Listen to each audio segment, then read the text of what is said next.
Hello મિત્રો, શેરબજારની વાતોમાં મિત્રો, જેવું બજાર ઘટ્યું હતું એવું 2 દિવસથી રિકવર થવા માંડ્યું છે. બજાર જેટલા વેગથી ઘટે છે એટલા વેગથી રિકવર થઈ ગયું છે. સાચવીને ટ્રેડ લેવા જેવો છે, સમજી વિચારીને ચાલવા. બજાર ઘટી શકે છે અને વધી શકે. ગઈકાલે એફઆઈસીએ 2208 કરોડની ખરીદી કરી અને આપણા મ્યુચ્યુઅલ ફંડે કેશમાં 275 કરોડની વેચવાની.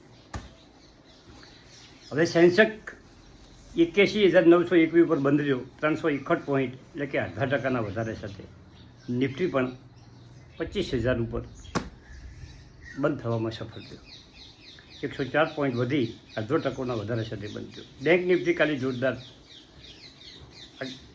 ચાલ્યું હતું, પણ પાછળથી થોડીક ઘટાડો આવ્યો હતો અને 154 પોઈન્ટ વધી 51,252 ઉપર બંધ થયો. મિડકેપ 0.5% વધારો, 59,039 પર 691 પોઈન્ટના વધારા સાથે બંધ થયું. હવે અત્યારમાં ગિફ્ટ નિફ્ટી સામાન્ય વધારા સાથે ખુલ્યું છે, 9 પોઈન્ટનો સામાન્ય વધારો છે. હવે આ 2 શેરની વાત કરવી છે મિત્રો. એક શેર ખરીદવાની ભલામણ છે. લાંબા સમય જેને રોકાણ કરવું છે, મારા 2-3 મિત્રોની કોમેન્ટ હતી કે મને 5 શેર આપો. 5 શેરમાં પહેલો શેર હું આપું છું. 5 શેર ધીમે ધીમે તમને મળી જશે. ખરીદી કેવી કરવાની છે કે થોડા શેર એકઠા કરવાના મિત્રો, કે જેથી કરીને બજાર નીચે જાય તો પણ આપણે લેવાનો મોકો મળે. તમે તારે આ શેરમાં થોડા 50% તમે એકઠા કરી શકો છો. Good company. હવે ઓંધ્રા પેપરમાં શેર વિભાજન, એક શેરના 5 શેરની ડેટ નજીક આવી રહી છે. બજાજનો આઈપીઓ અત્યારે હોટ ઉપર ચાલી ગયો છે અને જુઓ તે બજાજના આઈપીઓની વાત છે. 7.5 ગણો ભરણો છે, રિટેલમાં 4 ગણો ભરણો છે અને આજ છેલ્લો દિવસ છે. ક્રોસનો આઈપીઓ 5.5 ગણો ભરણો છે અને રિટેલમાં 3 ગણો ભરણો છે, એનો પણ આજ છેલ્લો દિવસ છે. ટોલિન ટાયર્સ 4.5 ગણો ભરણો છે અને રિટેલમાં 2.5% ગણો ભરણો છે, આજે છેલ્લો દિવસ છે. અને પીએનજી ગાડગીલ 2.5% ગણો ભરણો છે અને રિટેલમાં પણ 2.5% જેવો ભરણો છે. એ આજે બીજો દિવસ છે અને કાલે ત્રીજો દિવસ છે. મિત્રો, બજાજના પણ આપણે સ્પેશિયલ વિડીયો બનાવવો છે. શેર ટ્રેડ થાય એના પહેલાં વિડીયો બનાવી દેવો. એમાં શું કદાચ કોઈ મિત્રને આઈપીઓ ના લાગે,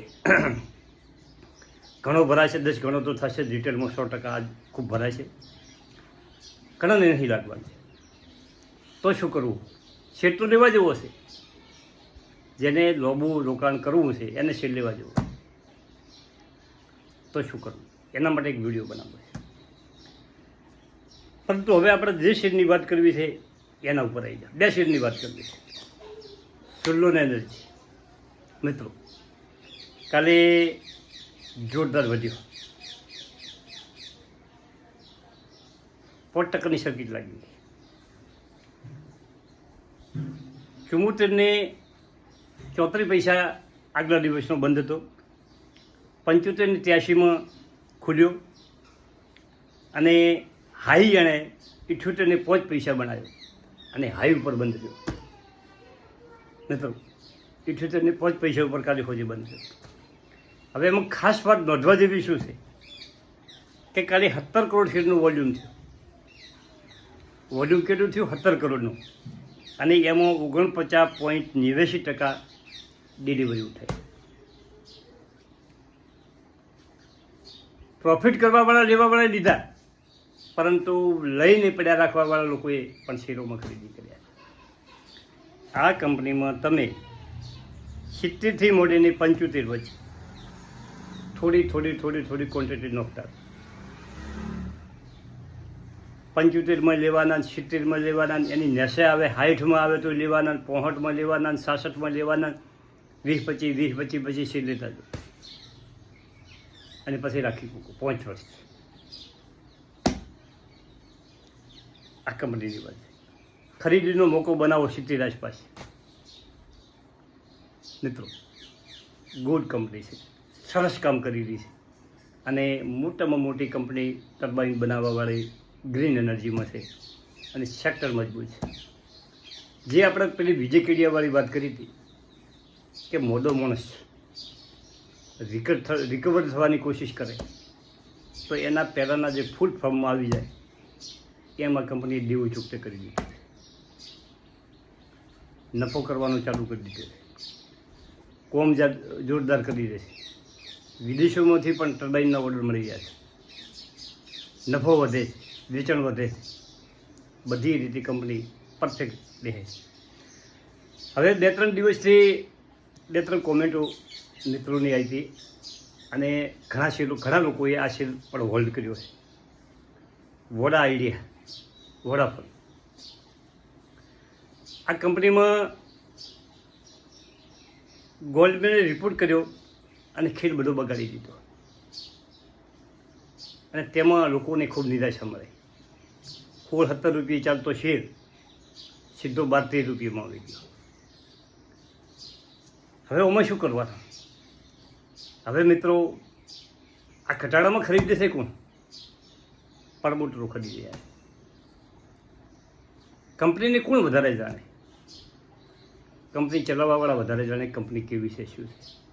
ભલે ગમે એવી કંપની હોય, તમે જો આ કંપનીમાં હો, તમારા પાસે આ કંપનીના શેર હોય તો તમે થોડા દિવસ હોલ્ડ કરો અને તમારો ટાર્ગેટ આવે પછી ધીમે ધીમે નીકળજો.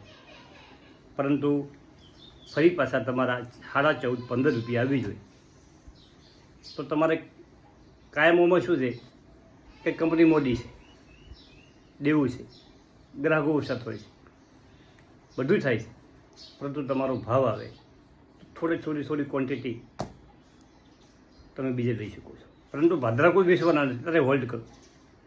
તમને 14-15 રૂપિયા જો પ્રમોટર ખરીદતા કરતા હોય તો એમાં ગભરાવાની જરૂર નથી.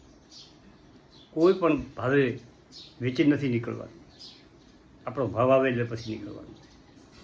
મિત્રો, ચિંતા કર્યા વગર અત્યારે હોલ્ડ કરવાનો છે, પરંતુ ધીમે ધીમે શેર ઓછા કરવાના છે. ચલો મિત્રો, હવે બીજા 2-3 શેર આપવા છે,